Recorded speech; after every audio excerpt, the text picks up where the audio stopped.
Hi there, welcome back. Okay, back on the fighter build today. I can't do anything on the turbo. It's away having its new header pipes built. I left it with them a few days ago. They've said so far, this is Wednesday at the time of recording. This is Saturday's video, as you can obviously see. So by now, by Saturday, I might have it back. I don't know. They've said Friday or Saturday, give us a ring. We'll see if it's ready. But I've told them not to rush. There's no deadline. I don't need the bike. And I think they're going to make a really nice job of it. From what we've been talking about and discussing, I'm quite excited, but we'll wait until it gets back and we'll see what they produce. So, because that's not here and I can't do anything on that, I'm going to come back to the fighter for a minute. Now this fighter build, you know about this, we've been doing it for ages now, 18 months so I've had this. I bought this 18 months ago or more to just learn from. This is a bike that I don't really care what it ends up looking like. I don't really care whether it's brilliant, ugly, pretty, it's not important. What's important is that as the journey has gone along, I've managed to practice things that I only knew in theory. Some of the welding stuff, some of the construction ideas of making a frame, some of the construction like making the tailpiece, that stretched my abilities quite a lot, stretching over the cloth, and lots of things I had theory of, and I've managed to practice them. Obviously you develop and devise ways and think of things to do. If you've got a bike like this that doesn't have to be on the road, you can do that. You can just spend the time, leave it there, pull it all apart and just leave it there, because that's how it works. If you've got a bike that's got to be on the road all the time and you've got to get it ready for the next day's commute to work, then you can't do that. That's why I bought this. It's just a bike to practice on and to do all the things I wanted to do and to learn all the things and develop as well. As soon as I've finished it, then I've got to sell it, get rid of it and get another one in. So there's no rush for me. I'm still learning as I go. I know everyone wants to see it done. I know some people think it's ugly, some don't. It doesn't really matter because it's not about looks. It's about making a bike that I like, that I enjoy, and has taught me a lot along the way. That's, I think, the best any of us can hope for. Anyway, there we are, 5 projects so far. We've got the tailpiece, the under tray, the tank, the belly pan, and the nose cone. Now I've got to do the little shrouds that go in the top of the frame, sticking out the poke of the frame. They were the ones that originally would have gone along into the fairing and been the ram air. They would have been the pressure-fed airbox, but that's gone because the fairing's gone, so I can't have that. That's gone now. I just need to make some little decorative shrouds to go around it. Something that looks quite nice, something that's at least going to give me a little bit of airflow and at the same time look a bit better than what's there. That's all it is. Let's see what we can do. I'll show you what they look like. Alright, so here's what I'm talking about. This is the inlet to the airbox. There's one either side. On the other side I've got the thermostat housing and the rad cap and so on, so there's a little bit more to do on that side, so I'm going to do this one first. This is the simplest one. It's just a straightforward outlet. There's a few threads to pick up from. 1, 2, 3, a couple underneath 4. There's a good 4 or 5 threads there available to me. I only really need 2, one top and bottom, and a little metal shroud made. I'm going to make it out of mild steel so I can paint it with the rest of the stuff. Could do it out of fiberglass, plastic, anything I want, but I think for that, it's just a nice little steel shroud to bolt on there, just be quite nice. Doesn't want to be any wider than the tank or here, so it also wants to twist forward slightly. So I'm literally just talking about a little shroud, nothing serious, and I think I've noodled out a way to make these curves either side and then fill in the middle with flat sheet metal.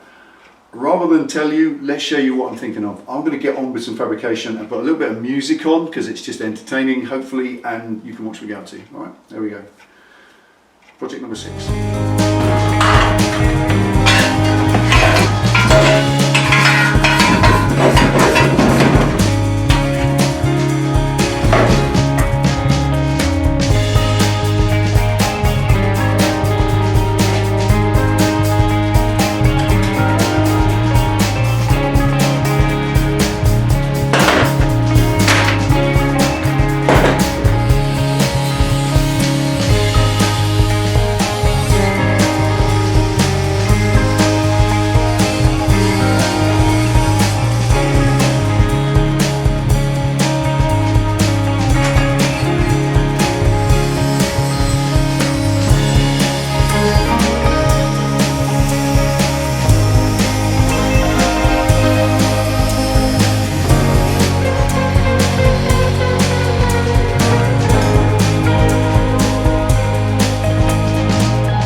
gem for you if you want to do this yourself. You know, I like to pass on a little thing or two. I wanted to show you, when you're looking to profile something and trim it back to get the exact thing, just do that one.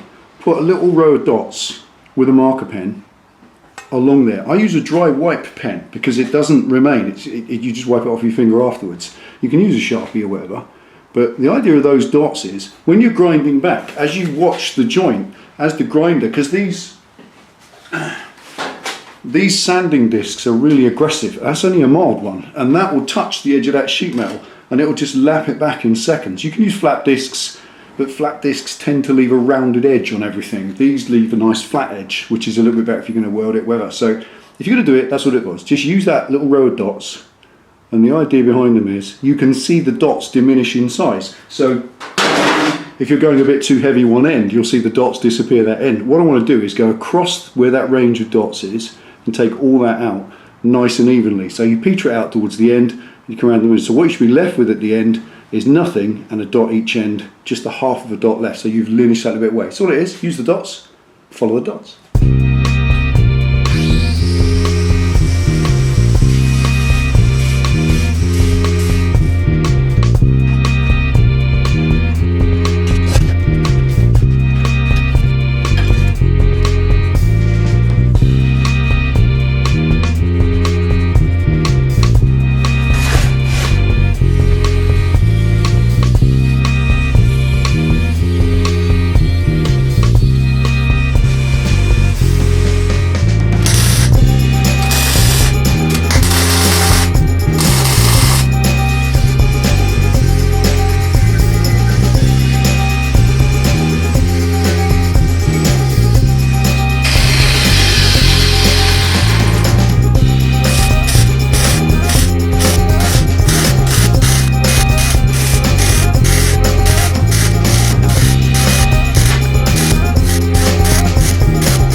Alright, that's the port side done.